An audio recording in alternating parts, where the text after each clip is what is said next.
Voltamos para o segundo bloco do nosso programa. Estamos conversando com o desembargador César Marques Carvalho, gestor regional da conciliação do TRT do Rio de Janeiro, sobre conciliação no processo trabalhista.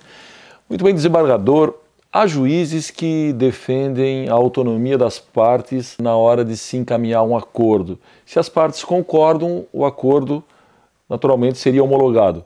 Outros já consideram que há limites legais e até limites éticos para a homologação.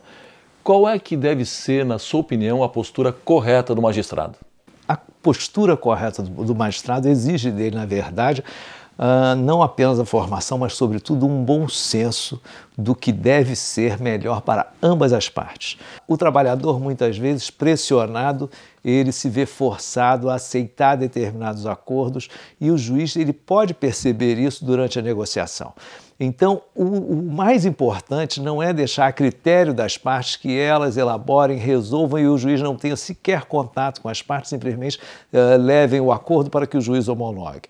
O bom sempre é que, ainda que as partes apresentem, ele pondere com as partes, verifique se é isso mesmo que as partes querem, porque muitas vezes o próprio trabalhador ele está inseguro, ele quer resolver de outra maneira e o juiz pode então até explicar para ele que ele tem outros meios, que ele tem outra forma e assim modificar. Então é uma questão de bom senso e o juiz deve verificar, primeiro, a qualificação das partes, o nível das partes em plena de negociação e saber, na verdade, qual a condução que ele vai dar àquilo ali. Tem partes altamente preparadas, desenvolvidas, que sabem exatamente o que estão negociando, não teria a menor dúvida. Mas tem partes que muitas vezes se veem numa posição muito frágil e por isso precisam de uma certa forma de equilíbrio. Então é muito importante sempre que o juiz participe das negociações e ouça sempre as partes, as ponderações para ver por que aceitaram aquele acordo naquelas condições. Isso é muito importante. Bom, na Justiça do Trabalho, uma das questões mais comuns, geradoras dessa polêmica, desse conflito em acordos que nós estamos conversando, é o reconhecimento ou não do vínculo empregatício. Quando o vínculo é formalmente reconhecido, naturalmente gera obrigações e recolhimentos previdenciários que estão aí diretamente ligados à questão da aposentadoria do trabalhador. Existe, desembargador, alguma orientação jurisprudencial ou algo minimamente indicativo para esses casos? Como o juiz deve considerar essa questão do acordo, tendo em conta o reconhecimento ou não do vínculo empregatício? Nós temos algumas situações, e daí vai o bom senso, mais uma vez, do juiz que estiver conduzindo aquela negociação, porque a gente não pode perder de vista que a importância que se tem, às vezes não para aquele momento, às vezes é um jovem trabalhador, trabalhou 10 anos e acha que ainda tem a vida inteira pela frente e que poderá recuperar aquilo tudo. Mas muitas vezes ele se esquece que sem as contribuições previdenciárias de determinado período, aquilo ali poderá acarretar lá na frente uma dificuldade para que ele consiga uma aposentadoria mais cedo, mais jovem.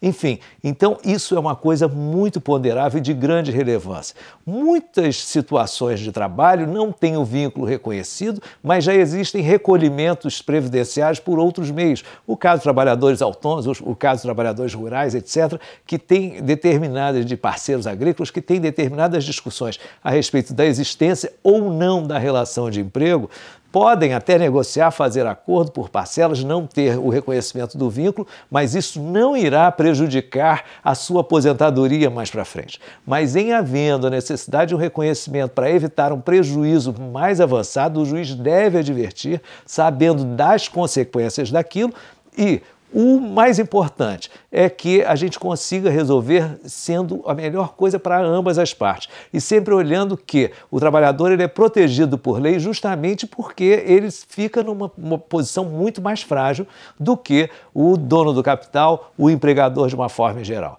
Mas é sempre bom ter em vista que não prejudique o futuro desse trabalhador, que não prejudique o futuro da própria família que está ali sendo defendida por aquele trabalhador que ali se apresenta. Bom, fazer acordos entre uma empresa privada e seus trabalhadores, ex-empregados, já é uma tarefa difícil, mas muitas vezes a Justiça do Trabalho se vê envolvida em processos nos quais o Estado é parte, direta ou indiretamente. A pergunta, como construir uma conciliação quando o empregador tem limitações como a questão do orçamento público e outras, como as que prevê, inclusive, a Lei de Responsabilidade Fiscal. Existem situações em que o administrador público, né, o gestor público, ele pode negociar determinados acordos e até mesmo agendar pagamentos, sobretudo com situações que a gente chama de execuções mediante precatórios, que são aqueles em que a parte já ganhou o direito e está na fila para receber. Então, naquela fila para receber, tem uma ordem determinada cronológica em que aqueles pagamentos são efetuados. Muitas vezes, a pessoa que tem um pagamento pequeno para receber está muito atrás daquela fila. Então, o juiz tem como chamar aquelas pessoas, coordenar aquilo ali e fazer os pagamentos de uma forma mais que venha a equilibrar mais. Parcelar, por exemplo, parcelas daqueles que têm valor muito elevado para receber e dar preferência àqueles que têm um valor menor a receber, que normalmente são os que mais precisam. Então, isso tudo é uma questão de equilíbrio. Nós temos feito várias situações dessa, temos passado várias situações dessa e temos montado estrutura justamente para tanto o Estado quanto os municípios, e sobretudo os municípios, uma forma de negociar. Muitas vezes a Justiça do Trabalho se dirige aos municípios, se reúne com os líderes municipais, com os gestores municipais e negocia aquilo ali. Então isso tudo é possível fazer sim e vale a pena investir nesse caminho. Muito bem, desembargador César, está na hora do nosso intervalo, é só um minuto.